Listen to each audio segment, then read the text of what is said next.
Welcome to Armchair Anonymous. I'm Dan Rothers. I'm joined by Buck Rogers. Hi. Today is Wild Card. Yeah. Dealer's Choice, Chef's Kiss. Pick your poison. Roll of Royale. the dice. Casino Royale. Roll of the dice. Yeah. That's what Jess says all the time. Well, it was a thing we did at mess hall. You could roll the dice and they would bring you a drink and you wouldn't know what it was. I love that. It was cool. They should do it more like Russian roulette, where you hold a toy pistol to your... No, I'm scared of guns. I'm going to be honest with everyone. This one leaned very medical. Very. Very, very medical. And there's some intense ones. Yeah. Don't I think listen. it's a skip. Yeah, don't I think listen. it's a skip. This one's a skip, everybody. So Okay. skip it, and we'll So see you have a next great week. day. We'll see you next We'll see you week. next week for a different one. I loved it, though. Yeah, me too. This was wild. Remember okay. They put the wild in wild card. All right, please enjoy wild card. Number 7? Yep, we've done 7. Holy. This is the 7th wild card? I believe so, yes. Can't be right, but I must be wrong. Lucky number Enjoy. 7. Hard times come and go. Good times, take them slow. My life, I had them both. Remember one thing, you gotta know, I'ma keep on shining. Hello, Hi. can you hear us? I can hear you. Can you hear me okay? Yes. And we can see you too. We can see you. You're in a tent. I'm in a tent/closet. I like to follow rules like Monica. I love that. Oh, I don't know how you guys do it. I just don't know how rules are followed. Okay, so we're calling you Taylor. That's very promising. And why did you pick Taylor as a code name? There's 2 reasons. One, my 8-year-old daughter loves Taylor Swift. Sure. Yes. You could have just said 8-year-old daughter and we would have known the rest. Or 37-year-old daughter. Yeah, also true. And then my best friend growing up and I, that would be our code name. If we went to a restaurant, we didn't want to say her name, or if we met somebody who we didn't want to tell the truth to, we would use Taylor. It goes way back. So you do break the rules. No, you invent have honor new rules. Okay, so Taylor, you have a wild card story. Okay, I'm going to try and do this as best as possible and stick with the timeline. Can I tell you, you will not be in trouble if you don't stick to the timeline. Okay. Just so you know, there's no threat of Speak trouble. for yourself. Okay, now, yes, that's true. One Saturday in 2012, I was cleaning my stove. I cut my thumb on the metal piece of the burner. I'm trying to push through like it's fine, but it just kept really hurting me. By Monday morning, my thumb was very swollen. I had to go to the doctor. I was administered 2 shots. One is a Tdap shot, and the other one was a flu vaccine. After I saw the doctor, I went to another room. I was in there with a nurse, and she got the Tdap shot all fixed up, but she didn't know that I needed this other vaccine. So I saw her look at the paper, then realize, oh, she's getting another one. She came back in with the other syringe. She administered both shots into my arm, and I went about my day. By that night, I was feeling really off. So the next morning, I wake up and I have no energy whatsoever. I push through my day at work, and I'm just not feeling good at all. So I call my mom because she's my best friend.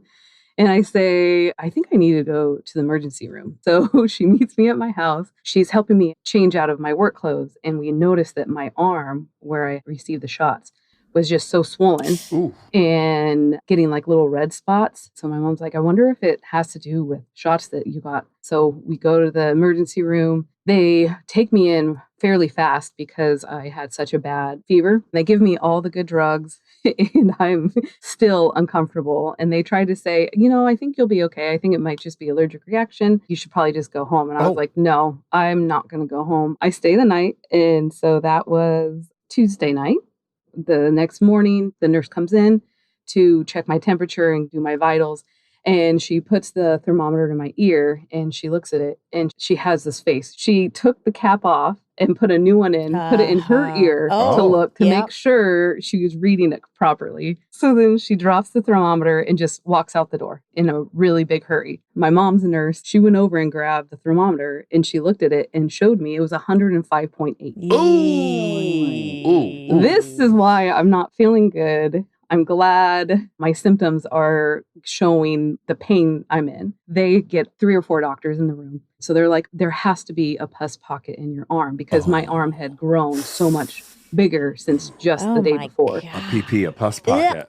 I know. I'm not sure how far I should go with this. All the way. So they pull out this needle and it is huge. They put that in my arm 3 to 5 times and it was excruciating. And were they pulling out pus? No, there was no pus. They were looking They were for trying. They didn't find anything. And so they're all kind of like scratching their heads. And we knew one of the doctors. He was like, we're going to do all the tests for you. So I went into the MRI. As soon as I get out of the MRI, there is already somebody waiting to bring me up to my room. My mom, my dad, and my best friend were waiting right by the door. I couldn't even hardly say hi because the pre-op guy came to get me.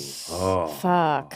So it's my mom, my dad, and I in pre-op. The doctor that we know came in and he was like, we read your MRI and it is glowing. You have necrotizing fasciitis. Well, hold on. Necrotizing fasciitis? That means you're Is it dying necrotic flesh? It's flesh-eating bacteria. Oh my God! I've heard of this on the news. I didn't think I'd ever meet anyone in real life. It's a streptus bacteria, isn't it? I think it is because they thought it was like an airborne disease. Luckily, it's not.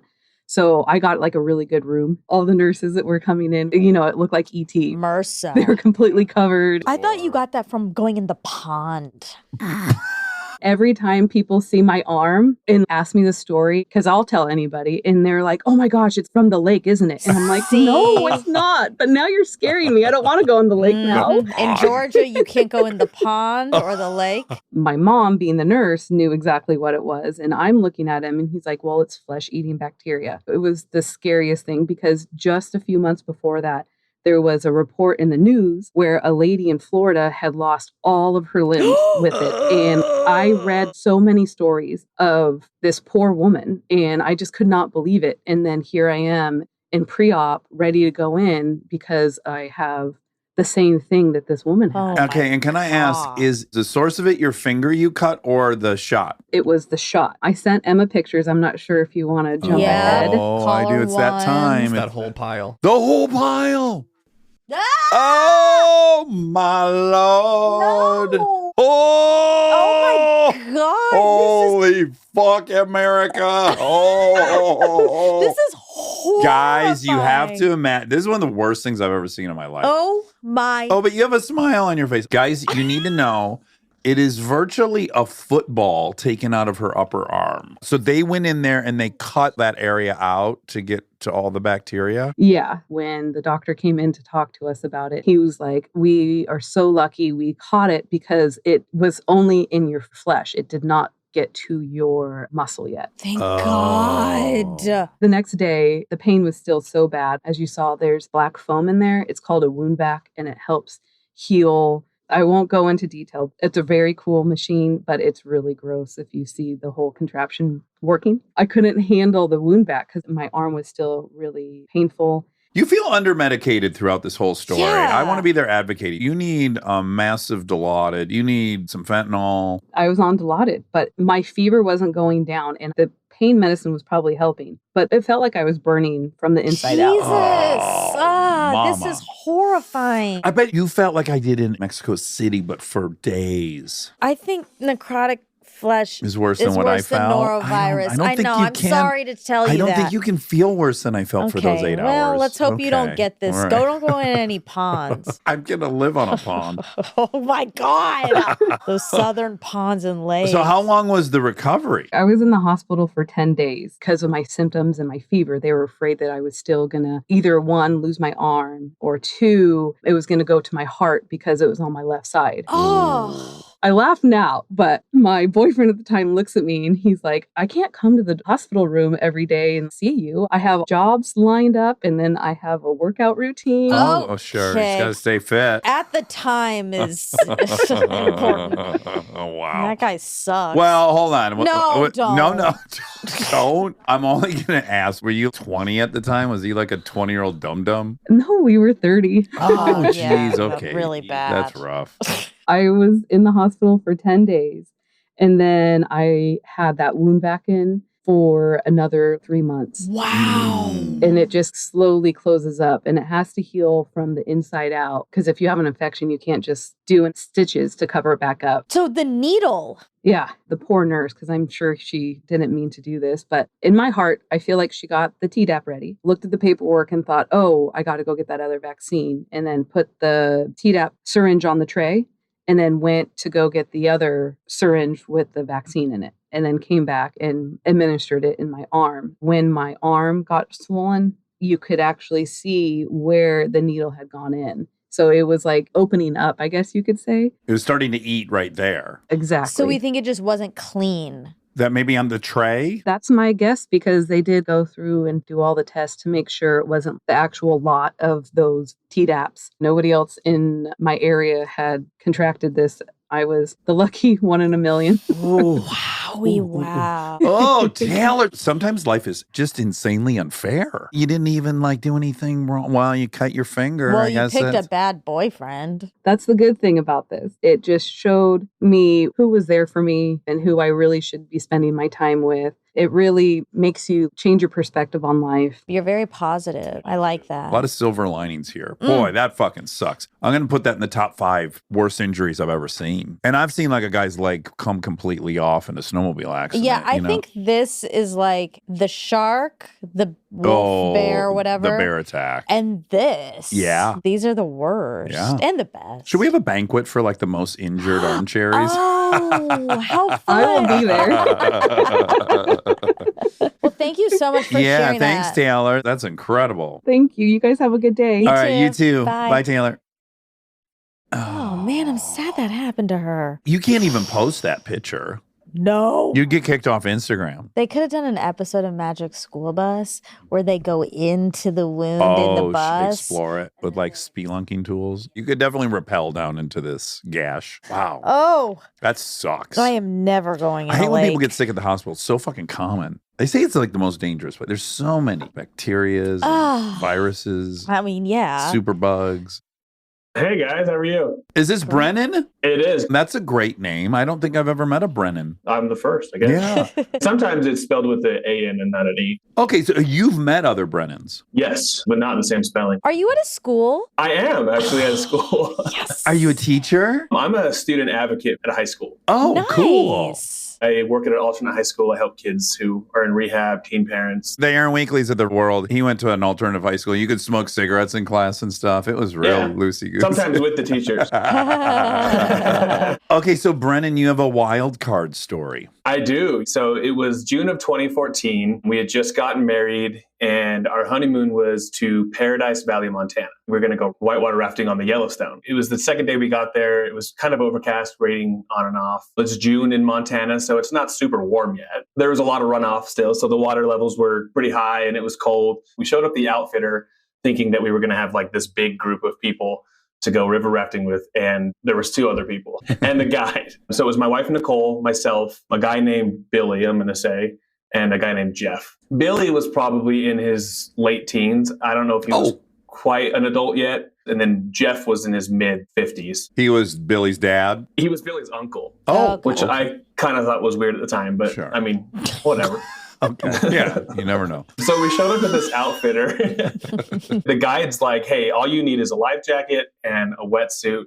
Leave your keys, leave your phone. He's like, oh, if you want the real experience, you need to leave your shoes. I'm just barefoot. Okay. I think everybody else was like, no, I'm wearing my shoes. I'm like, I want the real experience. I'm a riverman. God. He was challenging your masculinity. He definitely was. On the way to the river drop, he starts explaining to us, there's only really 2 spots that you have to be concerned about. The first spot is a class 4 rapid at the very beginning. The second one is about a mile down that same river. It's called a hydraulic hole, or what people call a washing machine rapid. And what can happen with that is if you get sucked in, it's hard to get out. It just kind of recycles you. So we get to the drop-off area, get in a boat, and on both sides of this river are basically just cliffs. So one side of the river is the road we drove in on. The other side is like a service road. We're 20 miles from really anything. So there's Nicole and I are up front, and behind Nicole is Jeff, and then behind me is Billy. The guide says, hey, when we get up to this rapid, this class 4, you have to paddle super hard, or there's a chance that, the boat could flip. At this point is when he's like, oh, and by the way, if you fall in, make sure you hold on to the raft.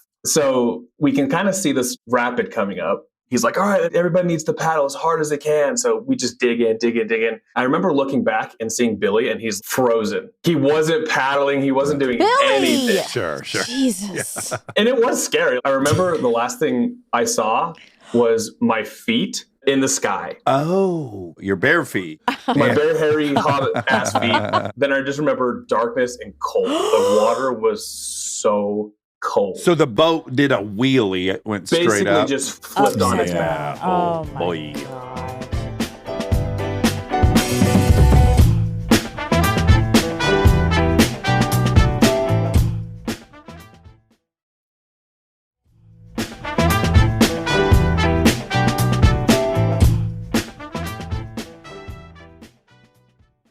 So all 5 of us were in the water at this point. The raft's upside down. And luckily, we had fallen in close enough to the raft where we could grab hold of it. So everybody's still hold of it. So there's me on one side with Billy, Jeff and Nicole on the other side, and the guide's on the back. He says, hey, I got to hop on top of this. Because on the top of the raft, there's a rope that they can pull in case of a flip. So he's like, hey, I got to pull this raft back over. You guys need to let go for a second. So he counts 1, 2, 3.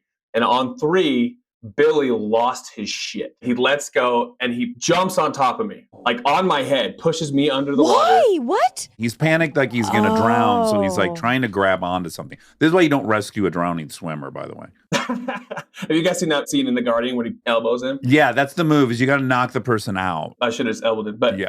he jumps on top of my ass and sends me and him downriver. It was enough force to push us away from the raft. We are moving at a much faster pace than the raft.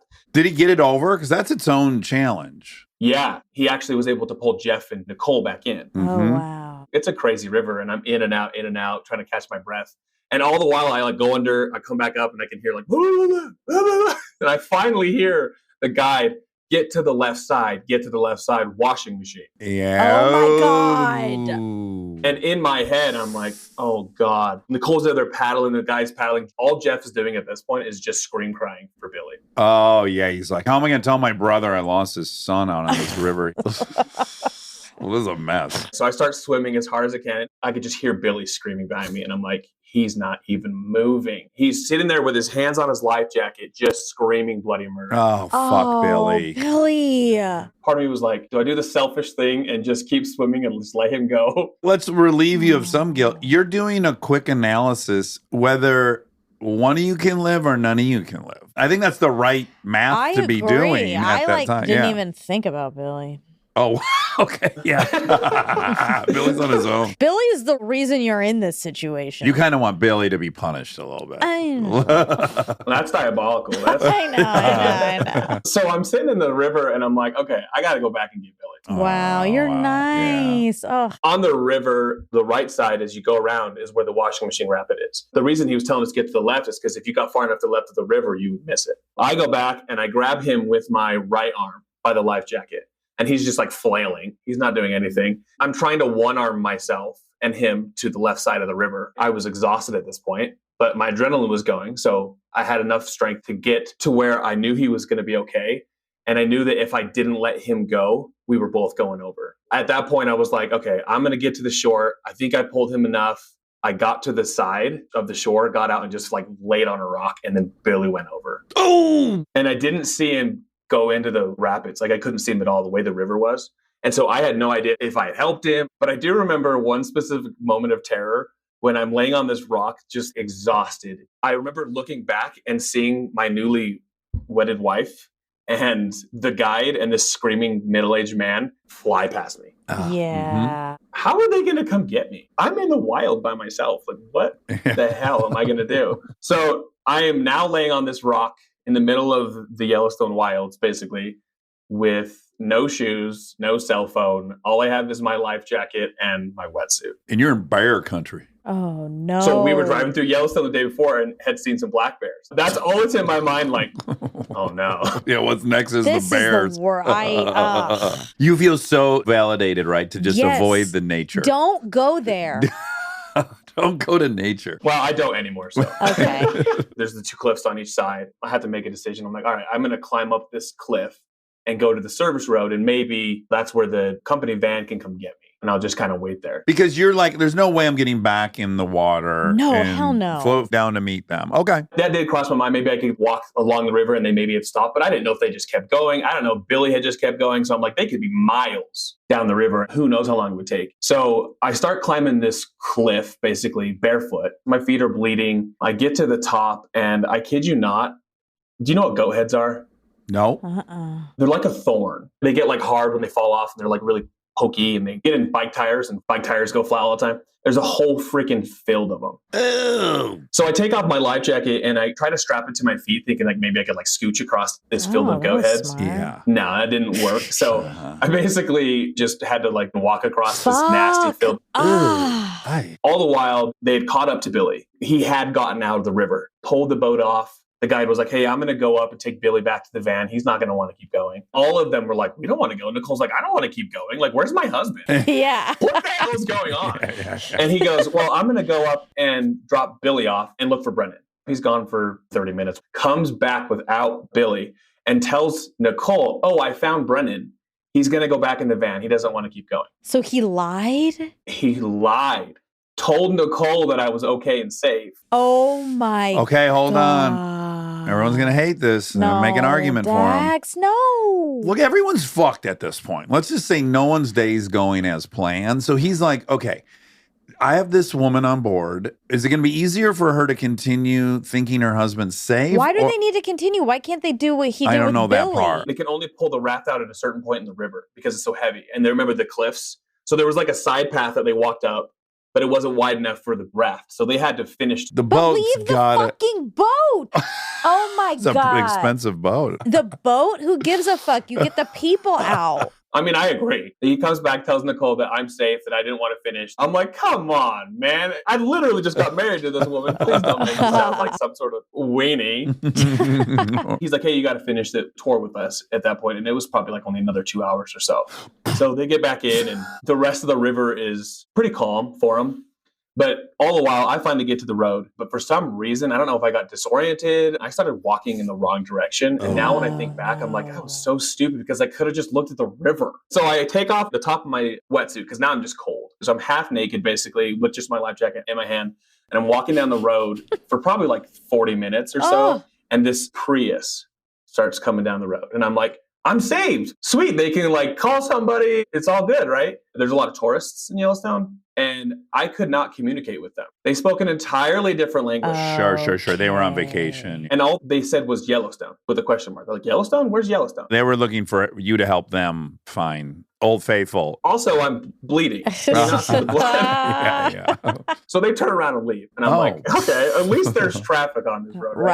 Right. So I keep walking and I finally get to this like ranger shack. I put my life jacket on the ground and just kind of lay down and it starts to rain. All of a sudden I just see the headlights and the van. So they had finally found me. It was 4 hours or so later. Oh my God. Billy had run up to Nicole after all this and was like, oh my gosh, your husband saved my life. Thank you so much. She's like, get away from me. Yeah. After all of this, we're back in the van and the guide was like, hey, how would you like to come work with us next summer? You can get certified and come work on the river with us. Oh. And I'm like, yeah, that sounds awesome. Let's do it. My wife was like, absolutely Oh not. my Like, you are not getting back on that boat.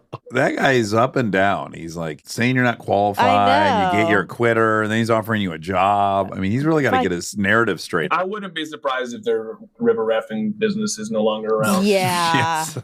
Oh, whoa. Oh, Brennan. Have you ever gone rafting again? No, I would. But the very next day, we actually went hiking and ran into some brown bears. And my wife took off running, left me for dead again. Oh. Wow. This is you a guys barely made horrible it. honeymoon. It was great. You're still together, though. Yep, we're still together. She's actually here. Get her in here. Hi, can you hear us? Yes. That sounds like a terrible honeymoon. Yeah, I'm so Yeah, sorry. I was like, I'm going to be a widow. And the guide was like, Brennan's not finishing. And I'm like, I married a horrible person. Sure. I'm not following all the logistics of why he couldn't just bring you back up. I don't know either. Maybe he wanted to spend extra time with me or something. Yeah. Yeah, maybe that was. Oh, he flipped it. He drove it straight into the jump, flipped it. He's like, I'll be alone with her in no time. Exactly. He's got to get rid of this uncle and nephew. I'm going to say your husband is a wimp. He went back to Utah, he told me. He's getting this annulled. Well, it's nice meeting both of you. I'm Yeah. sorry that was your honeymoon. No, it's all good. We're happily married. So thanks for letting us tell our story, guys. All right, take care. Bye. See ya. Wow, honeymoon. Honeymoon in hell. My honeymoon is going to be. In a spa. Yeah. Yeah. Fuck yeah. Keep it nice and safe. But you might fall in love with your masseur. Well, you want a little risk. That's the kind of risk I'm willing to take. Yeah, that's the kind of risk you'll take on. You mean masseuse. I said masseur. I know. Mon Mansour. And Mansour.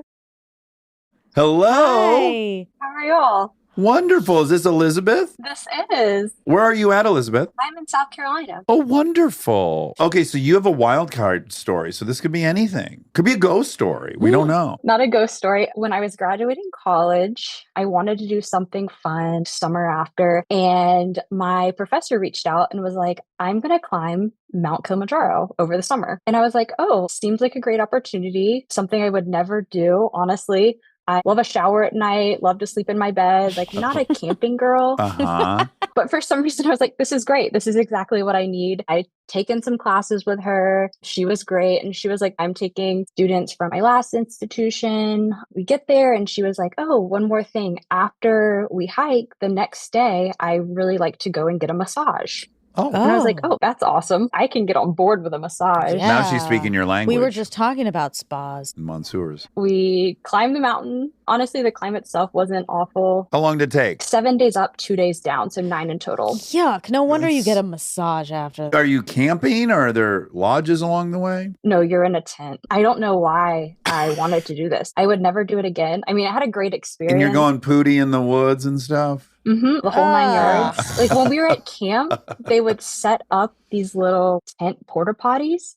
But if you had to go on the hikes during the day, you just had to find like a rock. And hope a lion didn't And how do leap you out wipe? from You wipe behind you? with the rock? I brought toilet paper. Oh, good for There's you. no way. But a lot of people really struggled with altitude. And so their stomachs were super messed up and they were just having to find rocks and stuff. And the higher you Jesus get, the less Christ. rocks there are. So Ugh. less things to really hide behind. And it was really more of just like a distance thing whenever you had to go. I'm not doing this. So that was interesting. But the hike itself was great. But the whole time I was really looking forward to the massage. Like at night when I was cold in my tent, I was like, this is going to be worth it. I'm going to get this massage at the end. Yeah. Or like when my shoulders or my feet were hurting, I was like, massage at the end. So we finish and the next day I wake up and I was like, today is the day. They didn't have one big place for everyone to go. So they dropped us off around Tanzania to get these massages in pairs of 2. And so I get dropped off in the strip mall with the girl that I shared a tent with.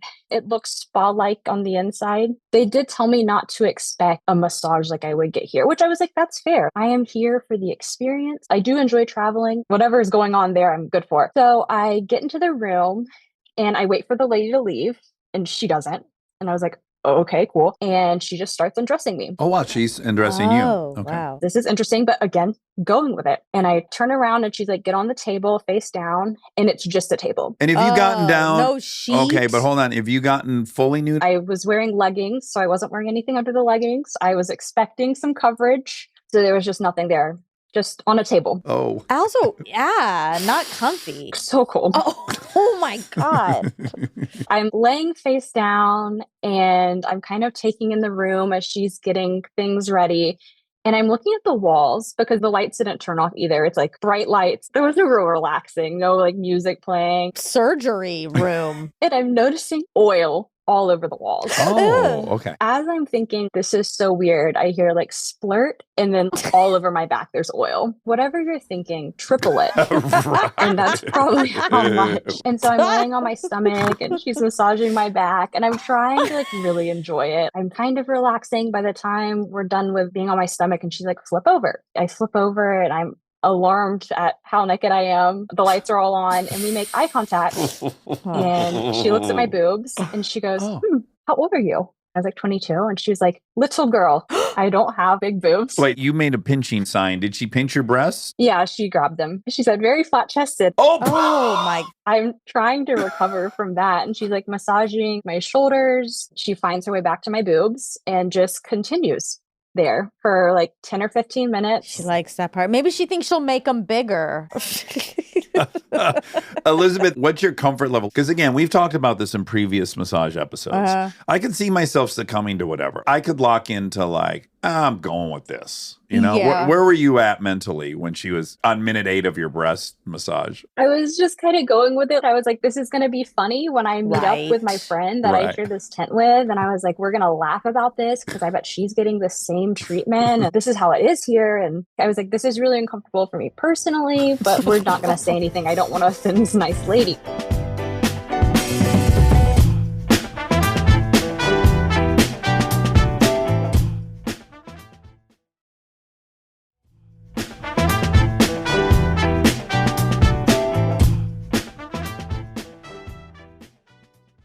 So, I mean, she's like playing with my nipples, the whole 9 yards. She kept making eye contact with me every time I opened my eyes. Wow, this is a nightmare. It became a lot. And so she continues to move down my body. And I realize she's going down there. Finally said something. I was like, I can't. I was like, we're good here. And she was pretty offended. I felt bad. She's like, well, where would you like to spend this extra time? And I was like, I guess my feet. Like, they really hurt. I was like, if I'm going to get anything out of this, my feet were hurting that whole 9 days on that mountain. So I'm going to need a little extra love there. I don't want to dwell on your assault, but I am curious. Was she going to try to finger you? I think she was going for happy ending. Yeah, right. At the time, that was where my mind was. I was just so confused. Yeah. It went from, I'm just going to let this slide on my boobs to like, this is a really weird situation. It went from this is cultural to now it's not. Yeah, this is an erotic massage. Yeah. Fuck. So she finishes up on my feet. She did a great job down there. We're wrapping things up and she's like, would you like to go to the shower with me? And I was like, although my body is covered in all of this oil, I'm good. We're done. So I go to try to dress and she again wants to dress me. The leggings and the oil, it was the longest. This is worse than the hike. Yeah, it is. It really was. And at any point were you going, oh, wow, my professor's a pervert. She likes an erotic massage. No, but she didn't know about this place. Let's find out. I thought the boob part was normal. Honestly, I was just like, this is so weird. We're going to laugh about this. I was just really trying to make this a funny situation, I guess. I don't know. I didn't want to think about it too hard. She finally dresses me. I used to wear like all these friendship bracelets. She's trying to get those back on. And I finally was like, let me just put them in my pocket. So we get done and I'm in the lobby and I pay and I meet up with my friend. And I was like, wow, that was like a really weird massage. And she's like, what are you talking about? I was like, did they touch you? And she was like, touch me? Yeah, it was a massage. I was like, did they play with your boobs? And she was like, no. Oh no. Oh, wow. Wait. She's like, I think that lady was trying to give you a happy ending massage. And I was like, oh, that was the first time that it clicked. Oh my Lord. God. She might have just been a fucking perv. Did you talk to your professor about it? Yeah. She was like, you have the worst luck. So no one else had this. Wow. Just me. Oh, I would be so freaked out with the hand starting to crawl down. What would you have done on the breast part? I would have done the same thing. I would have thought the breast part was cultural. Especially because they gave me the warning. I was just like, oh, this is just what they do. Because everything else besides not having like a blanket or anything was a very regular massage. A lot of extra oil, but just a regular massage. Right. An excessive amount of oil. Wow, so weird. Oh, well, that was great, Elizabeth. That was great. Yeah, Thank you. Real twisty and turny. Massage Stories was our first Armchair Anonymous. I know, and I missed the prompt. Yeah. That's what birthed the idea. I was getting a massage at a hotel, and I'd seen all these older men there on lovers' weekends with their wives, and I thought, all these guys are on Viagra and Cialis. Are they becoming erect in these massages? That's what it started as. Are Don't you remember? sure? Yes, that's 100% what I started thinking. What are all these guys who are all bumped up on Cialis and Viagra for the weekend doing in these massages? Are they getting boners? I don't remember. You don't remember that part? I remember that. I kind of remember it. Yeah. I think because everyone but Monica remembers it. You just scrubbed it from your memory. Yeah, that's probably right. Oh, man. Well, thank you so much. Yeah. So nice meeting you. All right. Bye. Bye-bye. I wanted to tell her that she could go by Lilibet, Help me through. Help me with the math of that. the Queen of England. Her name was Elizabeth, Yeah, Queen Elizabeth. and her husband and family called her Lilibet. Lilibet. We learned that on The Crown? Yep. Why'd I forget that part? Because I'm bad with names. Cassandra? Yes. Beautiful earring, very Yeah. eye-catchy. Thank you. They are by an Indigenous artist named Joe Big Mountain. He did the quill work for Lily Gladstone's Oscar dress. No Oh, way. wow. Amazing. Where do you live? So I am currently located in Salt Lake City. Okay. And are you from Utah? No, born and raised Montana. We just talked to an Armcherry that's from Salt Lake, and their story took place in Montana. It was very That's sim. true. Okay, so you have a wild card story. This takes place August 29th, 2001. I am 19 at the time, and I am supposed to be starting my freshman year of college in a week. I grew up in a rural town called Phillipsburg, Montana, and outside of town, there was a sapphire mine. Summer job, I worked at the sapphire mine. Two parts to it. You could, as a tourist, go pay for a 5-gallon bucket of dirt and sift it down, or you could go up and dig your own dirt if you were more intense, and that's where I worked. Happened to be my last day on the job before I was done for this season. And at the beginning of the season, for this particular feed dig site, a backhoe had gone in, created a pretty big trench, about 20, 25 feet wide. So there were these two walls that people could then dig into. Fast forward, end of the season here, one of the walls got to be pretty tall. We're talking about 8 to 10 feet. And a large overhang started to develop. Okay, uh-oh. I'm sitting out away from this wall and I hear a crack. Everything goes black. I am completely buried. Buried In alive. thick, heavy dirt. We're talking 2 to 3 tons just on me. No. Oh my gosh. Wow. Are you by yourself? So there's customers up there. Sad part of this story is there was another customer, Rockhound from Idaho, loved to spend his vacation time at their digging stones, and he was further underneath and he died on impact. Oh my God. So this is a severe, crushing amount of weight. Huge. Imagine 10 feet tall, 15 feet long, just falling down. It crashes down on me. I think, oh, this is going to be like an avalanche. Let me try and get my hands up to my face, create an air pocket. I try and turn away and everything goes black. Ooh.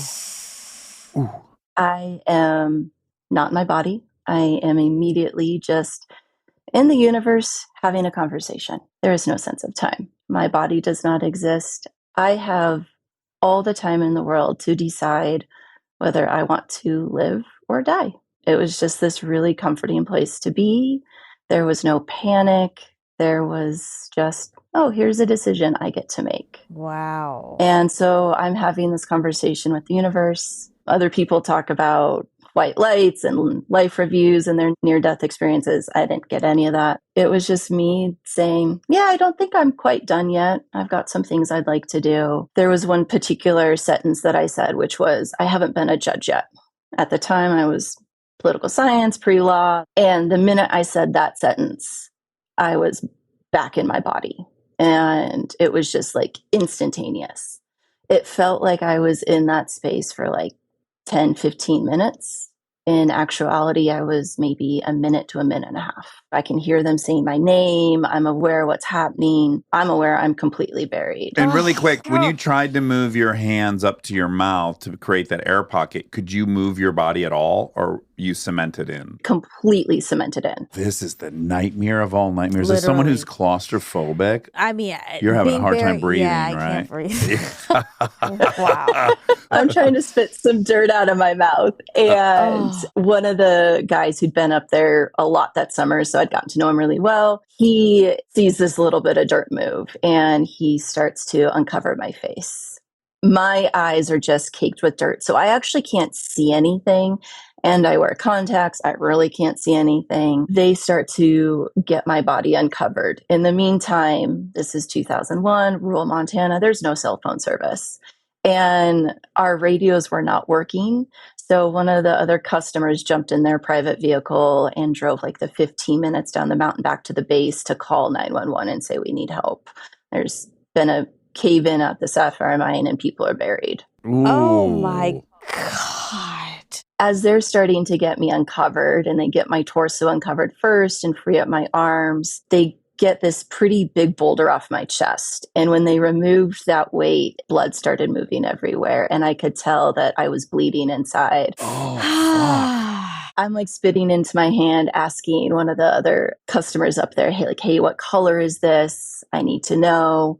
And he's like, well, why do you need to know? And I'm like, well, I need to know if I'm spitting up blood yet. And that kind of cued them into like, oh, she might know other things that's wrong with her. So it's like, yeah, my neck feels funny. My back feels funny. My pelvis feels funny. These are the areas that I can tell are probably broken. They continue getting me unburied. And there was a boulder that fell next to my head so close that it pinned my hair down. It was so big, they couldn't move it. So they had to just cut my hair to get my head away from it. It took about an hour to dig me out. Volunteer ambulance shows up because that's what we have. The closest hospital that I need to get to is over 90 minutes away. Are you optimistic during this, or are you starting to get concerned you're going to run out of time? This very comforting conversation that I just had with the universe was, nope, here's my new contract. I'm going to live. And so pretty calm about the whole thing. I get loaded up on volunteer ambulance, backboard, neck brace. We're going down the mountain. I'm really starting to go into shock. Emergency life support from Missoula had gotten the call. They rushed out to meet up with me. We do a transfer on the side of the road. They are working on me. They realized I got pretty much no blood in me. They tried IVs in my feet, my neck. Nothing was sticking. They put a big stent into my left lung to get me some air. Finally, they load me up into that ambulance. We take off again. About 15 minutes later, a helicopter finally makes it to us. Transfer again on the side of the road. They're working on me again on the side of the road before they get me up in the air. The whole time, haven't lost consciousness. Still there, still talking. Finally, we land at the hospital on top of the roof, and they get me out of the helicopter. I just see white coats everywhere and get me into the elevator. Those doors close, and it was this very conscious, all right, I'm out. I pass out. I wake up in the emergency room to my mom and one of the nurses stitching up my hand. So they did emergency chest tubes and gave me a little over 4 units of blood. They stabilized me. And then the next day they flew me out to Seattle Harborview because I was a trauma 1 and I needed massive teams of doctors. My pelvis was broken in 4 different spots and my left SI joint was totally hinged open towards the back and then rolled back forward. So they thought they were going to have to put a rod in and out of my pelvis area to stabilize it. They told my parents I'd be out in Harborview for 4 to 6 weeks. So I flew out there August 30th, 2001, spent 3 days in the ICU, then got moved to my own room. About September 8th, they removed the chest tubes and we said, okay, we're going to discharge on September 10th. Not even 2 weeks. Yeah. The only way for me to get home comfortably was by air. I was not going to do a 10-hour ambulance ride in my condition. So we chartered a flight to come to Seattle, pick me up and fly me back to Montana. It's pretty late in the afternoon on September 10th. My pulmonologist is like, what's one more day? And my mom was like, we're getting home tonight. The flight is here. The plane's here. We're leaving. I don't care what time. So we land in Montana. It's still a little light out, but it's sun starting to set. And then I get to a rehab facility. And then the next day, September 11th, an air traffic shuts down. Oh my gosh. Whoa. Wow. Sim. Yeah. Mom's intuition. That's why you can't say what's one more day. So I started my freshman year of college in a neck brace, my left arm in a sling, a leg brace, and a wheelchair. I broke C7 and T1 at the spinous process, my 3rd and 4th left rib, my left clavicle, both my lungs burst, my kidney and spleen bled out, major trauma to my left thigh. It's still numb to this day. Major trauma to my right knee, lots of broken teeth, fractures in my feet. I was told I would never ski again. I walked at 6 weeks. I skied at Christmas. Wow. That's amazing. Wow. And are you a judge? It's like you got hit by a train. Just about. I'm not a judge. Random life events led me into social work, and I am a therapist. I specialize in religious trauma. Oh, wow. My goodness. Wow. Buried alive. That's the worst. Ooh. I'm going to have a nightmare tonight. Yeah. You can count on it. Has the rest of the life been a joke? Like, well, I already been through the worst thing. I got that out of the way. Honestly, it's interesting. I've never had any nightmares. There's been no PTSD about that. It's my story. I wouldn't change it. What a story. What a story. Oh, man. Well, that delivered. Thank you so much. You're very welcome. Side note, as a therapist, both of you, thank you for all the work you guys do with mental health, and Dax for being a vulnerable white man. That's really important to everyone. Thank you. I like that. Thank you. Thank you so much. Great meeting you. Take care. Bye. I'm starting to agree with you. I was against you, and now I don't ever want to leave the safety of my bedroom. Yep. These were scary. Yeah, this should have been called Scaly Cod. Twubble, twubble, twubble. Well, you know, life is a box of chocolates, as F. Gump said. I'm glad you're safe. I have a lot of gratitude for our safety. Me too. Lungs burst? How do your lungs burst and you carry on? What? Anyone listening, just knock on wood right about now. Give it a good knock knock. And we'll see you next week. All right. Love you. Love you. Do you want to sing a tune or something? We don't have a theme song. Oh. Okay, great. We don't have a theme song for this new show, so here I go. We're gonna ask some random questions, and with the help of Armcherries, we'll get some suggestions. On the fly rhyme dish, enjoy.